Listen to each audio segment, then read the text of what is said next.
¿Qué papel juegan las humanidades digitales a la hora de recuperar la memoria documental de una institución? ¿Hacia dónde va Cuba respecto a estos temas? Yo los invito a que se queden hoy en La Buena Pregunta, pues estaremos conversando de nuevo sobre ciencias de la información.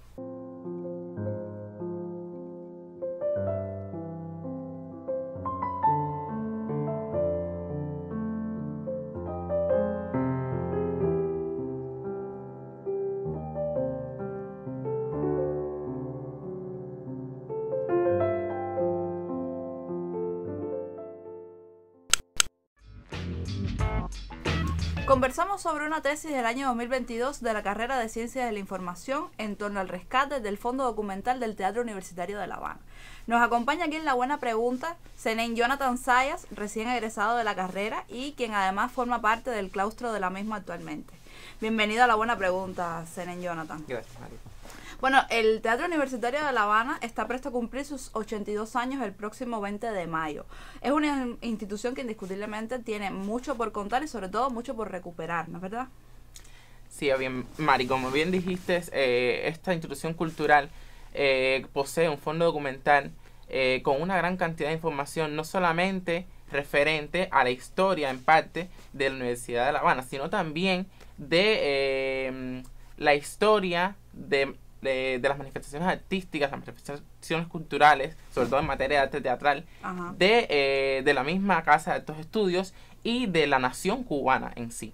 Entonces, entre sus documentos tenemos diferentes tipologías, fotografías, correspondencia, que nos remotan hasta a la década de 1940, 1941 sobre todo, que fue el año de fundación del mismo teatro. Y al sumergirnos para lograr realizar la investigación, se logra entender el desarrollo de esta manifestación artística y de cómo fue forjadora de principales figuras representativas de la cultura cubana, dígase las artes escénicas, por ejemplo, Sergio Corrieri, Jenny Lind, Nicolás Dor, entre otras tantas grandes personalidades que permitieron verdaderamente el auge de de desarrollo cultural de la sociedad.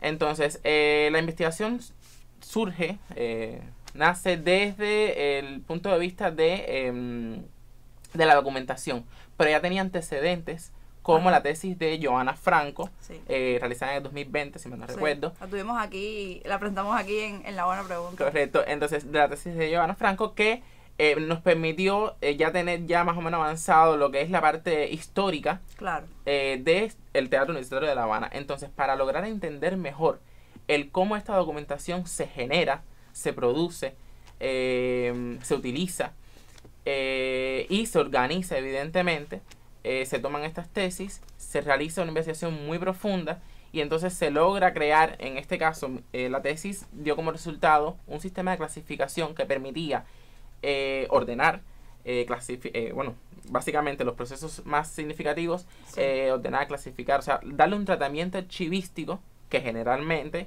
viene a estar dado por la clasificación, la descripción, la valoración, en fin, de diferentes procesos, para después llevarlo al entorno digital, porque como bien dijiste al inicio, las humanidades digitales nos permiten, es este espacio donde confluyen tanto las ciencias humanísticas y sociales y la tecnología, para darle solución a una problemática, desde el punto de vista, en este caso, de la ciencia, de la documentación.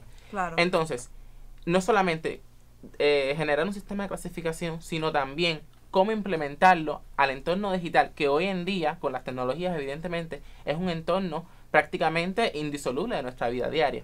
Y entonces es por tanto que necesitamos no solamente crear algo, sino también cómo llevarlo a este otro espacio. Te me adelantabas en torno al papel de que juega actualmente de las humanidades digitales en el proceso, tú bien lo decías, de preservación de la memoria histórica del país. Y cuéntame, para los que no están quizás familiarizados con esta disciplina de las ciencias de la información, ¿de qué van las humanidades digitales? Bueno, como bien te decía, es este campo donde confluye, esta área de conocimiento, donde confluyen estos dos factores. Ciencias humanísticas, nuevamente lo repito, y la tecnología. De esta forma se logra dar solución a esta problemática, pero no solamente dar una solución, sino también ofrecer oportunidades a estos nuevos campos, porque las humanidades digitales permite esta multidisciplinariedad y esta transversalidad entre las disciplinas, evidentemente.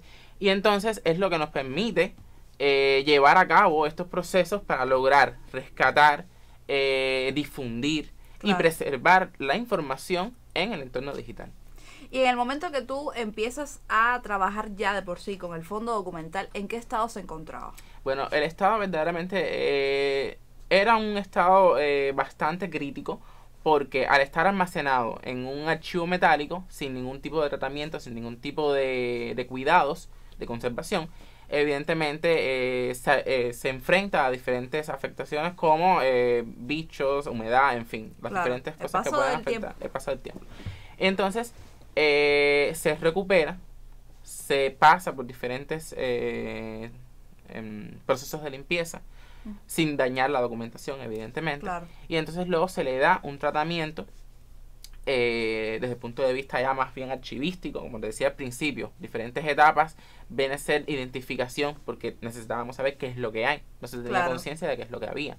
Identificación, una caracterización bien de cada uno o sea, la generación de un inventario para lograr tener constancia de cada uno de los documentos que existían en ese momento.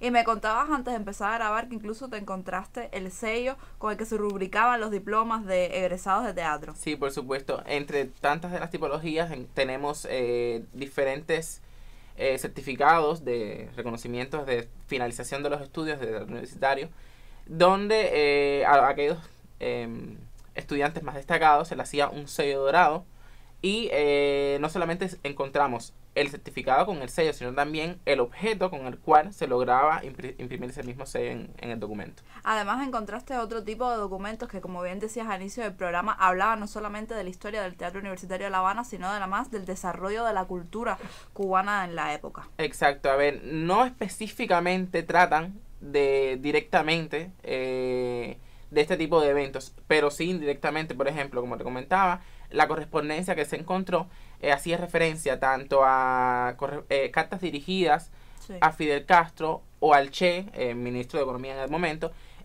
para solicitar fondos para la creación de un teatro, o por ejemplo para la creación del Teatro Nacional de Cuba. Otra de las cartas que fueron encontradas fue, por ejemplo, la donación que hizo Fidel Castro al Teatro Universitario para la creación del espacio, o la remodelación del espacio mejor, porque era anteriormente un concesionario de automóviles en uno de los costales del Hotel Habana Libre, y como este fue remodelado para lo que más tarde pasó a ser la Sala Tespis, una sala muy reconocida en la capital, y donde el Teatro Universitario de La Habana hacía presentación de sus funciones. Y también, no solamente el Teatro Universitario de La Habana, sino también Teatro Experimental, que fue como que una pequeña agrupación que permitía a los mismos estudiantes no solamente actuar, o sea, tomar el papel de actores, sino también de cada técnico del mismo teatro, para lograr entender cada uno de los procesos técnicos, administrativos de un teatro en sí. También me comentabas que el hecho de haber estudiado el teatro, a ti, que eres una persona que te inclinas hacia diferentes manifestaciones artísticas, nutrirte del mundo del teatro te sirvió no solamente para enriquecer tu experiencia como cientista de la información, sino también como artista, pero también entendiste lo que son los procesos más allá del simple hecho de la recuperación quizá de un documento. Sí, correcto. A ver, para lograr realizar la investigación fue crucial el entender un teatro, no un teatro, o sea, como la estructura física, sino un teatro como actividad, exacto, como actividad, más allá de su connotación artística. La creación de cada uno de los procesos para generar una puesta en escena, una representación teatral. De ahí que el tema de la tesis fuera enfocado a los procesos escénicos. Véase como estas actividades, tareas, estas operaciones que se realizan para llevar a cabo la puesta en escena, y que confluyen diferentes actividades técnicas, administrativas y escénicas o artísticas. Y a partir de las cuales también se logró realizar este sistema de clasificación que permitía darle un orden más entendible, más íntegro a la documentación que tenía el fondo documental.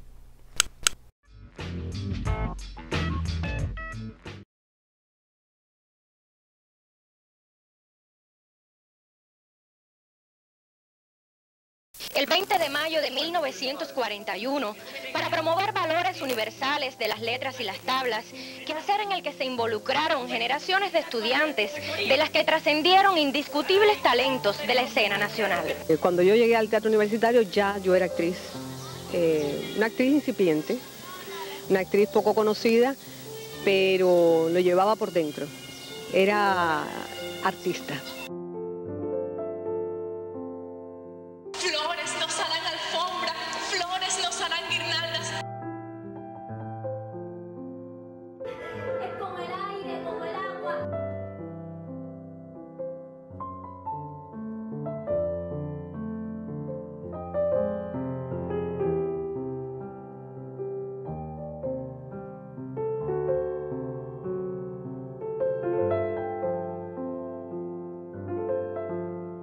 El teatro universitario tiene una larga y fructífera historia.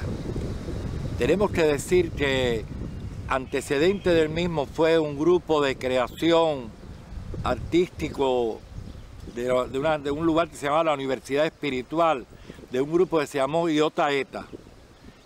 Hubo algunos de los principales miembros de ese grupo que fundaron más adelante el teatro universitario. El que surgió en los años 40, de donde además fue una escuela para grandes actores cubanos y directores.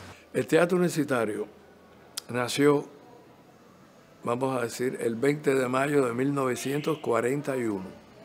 ¿Cómo fue? Un director de teatro austríaco, huyéndole a la persecución judía, porque él era judío, de la Segunda Guerra Mundial, llegó a Cuba y hizo un seminario de actuación en la Universidad de La Habana. La graduación fue Antígona de Sófocles. Quedó muy bien, fue excelente en cuanto a maquillaje, vestuario, actuación, todo. Dijeron, pero es un crimen que este seminario termine aquí. Vamos a seguir. Y siguieron. Estamos de regreso al estudio, Zenén. Cuéntame entonces cuál fue el resultado final de todo tu trabajo. Bueno, a ver, el resultado final vino a ser no solamente un sistema de clasificación para documentos teatrales, que desde un punto de vista, al tener un antecedente, lo que hice fue tomarlo como base, como referente, para lograr crear un sistema de clasificación para teatros universitarios, porque evidentemente la documentación puede que tenga similitudes, pero existen ciertos puntos que lo logran diferenciar de un teatro convencional. Claro. De bien sea un teatro público, un teatro privado, en fin. Y entonces, evidentemente, al generar este nuevo sistema de clasificación, queda un resultado lo suficientemente relevante, pero evidentemente solamente utilizado a nivel físico, a nivel práctico. Claro. Y era necesario desde las humanidades digitales darle una visibilidad a un nivel más en el ciberespacio, evidentemente. Claro. Y entonces es ahí donde se opta también por utilizar un software de descripción archivística que le permita a los usuarios o a cualquier tipo de personal, bien sea técnico de algún teatro o no, el poder procesar esta información en el espacio digital. Entonces, este software le permite no solamente añadir facsimilares escaneados de la documentación, sino también darle su respectiva descripción razonada, una descripción en diferentes áreas, bien puede ser básica, media o profunda, para lograr complementar la información y ofrecérsela al público de manera que pueda ser consultada para investigadores, para estudiantes, en fin, todo aquel tipo de usuario potencial que desee realizar investigaciones en materia de artes escénicas. Y hablando de humanidades digitales, yo creo que es imprescindible separar lo que es el trabajo del cientista de la información con los documentos, los archivos, de lo que es también la huella humana detrás de esos textos, de esos materiales, ¿no es verdad? Sí, claro, a ver, el cientista de la información, desde un punto de vista de cientista, tiene que también tener esta visión universal de cada una de las esferas que está tratando la documentación. En este caso, las humanidades, el arte, la cultura, y al inmiscuirse, como bien decías, en este tipo de fondo, sobre todo un fondo de un teatro, claro, nos encontramos con figuras, personalidades, obras sobre todo, autores que nos permiten verdaderamente conocer mucho más allá de una idea, de esa idea pública que se concibe como este artista, o sea, no, se logra ver más allá porque hay correspondencia incluso personal, claro, desde el punto de vista de esos autores, de esas figuras como estudiantes, y logras más o menos adentrarte también en la personalidad de cómo, claro, era cada uno, de su posición política, social, económica también, porque se logran ver diferentes tipos de escritos más allá de la parte esta cultural, solicitando de manera formal una matrícula claro, sin costos, en fin, es demasiada temática lo que podemos encontrar en esa documentación. Que además te humaniza lo que es los procesos y lo que es los archivos, porque no solamente estamos contando con un fondo que te habla de la historia del teatro, sino exacto, también una trazabilidad de lo que es la historia de la vida de esas personas. Exacto, la mayoría de las instituciones cubanas o mundiales, entidades, empresas, la documentación que siempre se genera viene a ser respuesta, como en esta misma también, de procesos de la institución, procesos de gestión de algún tipo de área específica de la institución. Pero en este caso de un teatro incluso universitario, claro, se logra encontrar mucho más allá, porque, como te decía, no es solamente documentos generados de procesos, no, es documentos personales incluso, claro, bien sea de directores, de administradores, y si no de los mismos estudiantes o de personas ajenas, de manera que quieran reconocer el papel del teatro universitario ante la sociedad, el claro, papel de los mismos estudiantes movilizados, porque a ver, teatro universitario era una entidad cultural anexa a la Universidad de La Habana, claro, pero no era específicamente algo que tú pudieras cursar de manera profesional, como una carrera, no, claro, era algo más extracurricular, pero tuvo un gran auge, claro, incluso en su etapa de decadencia durante 1978-1980, donde estuvo 2 años inactivo por falta de una sede. Y entonces, incluso en ese momento, después de ese momento, de ese lamentable momento donde murió su última directora, Elena de Armas, y su administrador de toda la vida, Ramón Valenzuela, ambos murieron en 1976 y lamentablemente el teatro empieza a decaer. Pero en 1980, con la dirección de Armando de Rosario, quien lo retoma, se logra ver cómo se logra rescatar claro, nuevamente la actividad de la institución en memoria de aquellos que lamentablemente fallecieron, y que también de todos aquellos que lograron alzar la cultura cubana desde este punto de vista académico y profesional y cultural. Indiscutiblemente, de todo esto que estamos conversando, es una prueba más de cómo las ciencias de la información cada día se vuelven más imprescindibles en lo que es el actuar, ¿no? El desenvolvimiento de la vida cotidiana. Cuéntame a ti que además rodaste, ¿cómo decirlo así? Rodaste por diversas carreras. Al llegar a las ciencias de la información me decías que te realizaste no solamente como profesional, sino además como persona. Sí, a ver, la carrera en sí oculta muchos, ¿cómo decir?, desafíos, pero también muchas oportunidades de aprender. No es solamente una carrera que, como bien se dice, y es nuestra base, es una carrera de servicio, porque es evidentemente para ofrecerle al usuario la información que necesita en el momento que lo necesita, para lo que lo necesita, sino también el cómo presentar esa información, el cómo organizarla, el trabajar con esa información que sea relevante para el usuario, que sea pertinente, que sea eficiente, para lograr generar un nuevo conocimiento. Claro. Eso es lo principal que he visto y que siento que verdaderamente es la base de esta carrera. Entonces, como cientista de la información, verdaderamente, a diferencia de las demás carreras en las que he estado, siento que me complementa de manera humana con demasiadas habilidades. Porque, bien como te decía anteriormente, un cientista de la información tiene que tener una visión universal. Idiomas, cultura, claro, ciencias duras, ciencias exactas, o sea, un poco de matemática, un poco de lógica. Es necesario ese tipo de multidisciplinaridad, claro, de transversalidad, para lograr llegar a un resultado lo suficientemente relevante, a algo que genere un impacto verdaderamente, bien sea para solucionar una problemática de la sociedad o para crear una oportunidad en un espacio determinado. Y me comentabas que este año, en el contexto de la Feria del Libro, la Sociedad de Cientistas de la Información habilitó espacios donde ustedes pudieran comentar, o sea, dialogar con las personas e incluso incentivarlos a aprender de la ciencia de la información en torno al rescate de su memoria familiar. Eso fue un proyecto muy bonito, la verdad.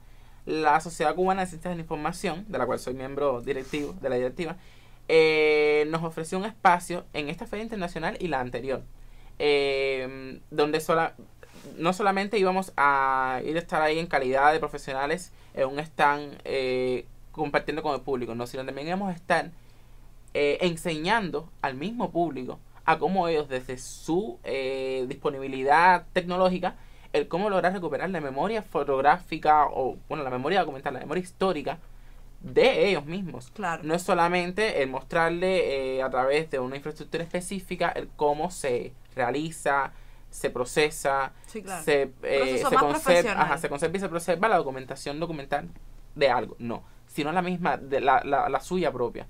Para lograr de esta forma también crear una conciencia en la sociedad de que toda la documentación es importante, porque es conocimiento, es información, evidentemente, que forma parte de nuestra vida diaria, de nuestra sociedad, y que evidentemente no se puede perder.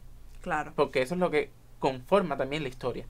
Y ya para cerrar el programa y basándome en lo que tú dices, ¿en las instituciones cubanas existe conciencia del rol del cientista de la información o todavía quizás no hay una noción de qué papel juega? Quizás. A ver, al inicio de la carrera, recuerdo que como parte de una de las asignaturas se realizaron diferentes recorridos a instituciones, sobre todo que tengan que ver más bien con la parte de cientistas de la información, o sea, lo que vendría siendo las bibliotecas, los archivos, centros de documentación. Y sí, hay un conocimiento de hecho, hay un área específica donde el cientista de la información tiene su capacidad de llevar a cabo cada uno de los procesos y las habilidades con las que cuenta para lograr rescatar y preservar la información que estas poseen.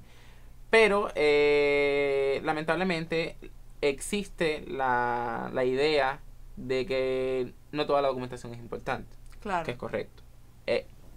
La documentación, un fondo documental, pasa, como te dije al inicio, por diferentes etapas. Entre estas hay una específica que se llama la valoración, claro, o expurgo, que evidentemente se logra limpiar una documentación que ya no es relevante, que ya no cumple con un objetivo específico.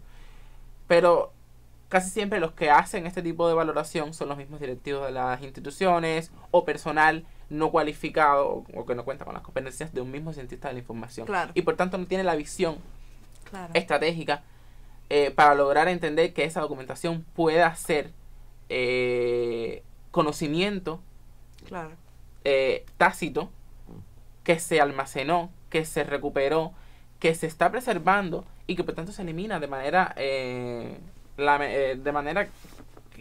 sí, inconsciente. Inconsciente, exacto. Y entonces, evidentemente, ahí es donde se pierde parte de esta, no solamente de esta información, sino de este mismo conocimiento en la institución de cómo se realiza algo, claro, de manera eficiente, sobre todo. Claro.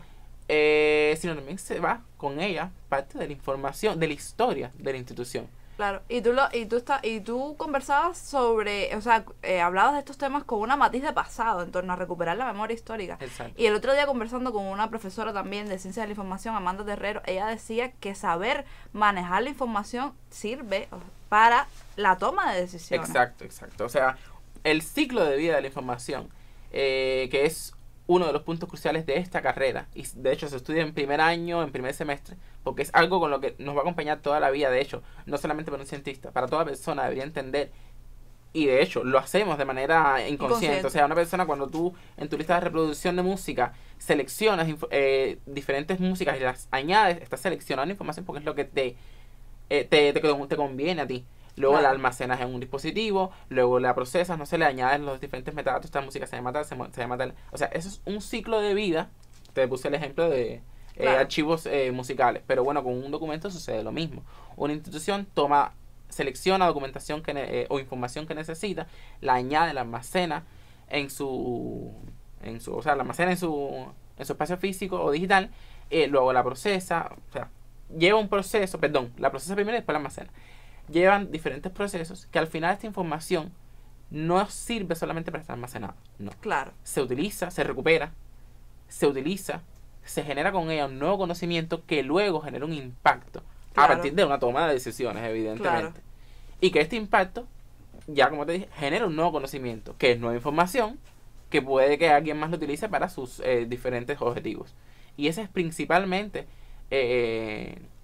la base también de un cientista de la información, que tiene que tener constantemente consciente del cómo utilizar la información, no solamente para mí, sino también para el usuario. Porque como te dije, es una carrera de servicio y si no se utiliza bien la información, evidentemente no generamos nada nuevo, no generamos nada pertinente y no es lo que se quiere en una sociedad que constantemente vamos en avance, en progreso y con respecto a la tecnología deberíamos ir en paralelo.